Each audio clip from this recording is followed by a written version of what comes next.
শীত হলে কি হয়েছে, এই দেশটার শীত নাই, সবসময় আম পাওয়া যায়। 1 টাকা 40 পয়সা কেজি, সবসময় আম পাওয়া যায় এই দেশে।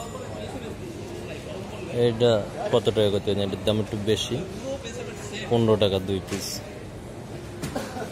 বাংলাদেশের মতো না যে এক সিজনে পাওয়া যায় না, সব সিজনে আসলে আম পাওয়া যায়, সব সময় যে কোনো সময় আম পাওয়া যায়। আমের সিজন অলওয়েজ, সব সময় থাকে এখানে আম।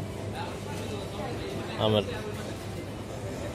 কেরান নাই তেমন একটা, কিন্তু সবসময় আম পাওয়া যায় আর কি এখানে, অলওয়েজ। একদম পুরা বছর ধরে আম পাওয়া যাবে, পুরা বছর ধরে আম খাওয়া যাবে না, কোনো সমস্যা নেই।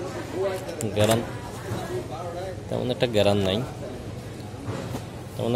নাই, কিন্তু কেমনে সবসময় পুরা মাস ভরে মনে করেন আম পাওয়া যায়, ফল ফ্রুট পুরো বছর পাওয়া যায়। মালয়েশিয়ায় একটা সুবিধা আসলে সবসময় আম পাওয়া যায়।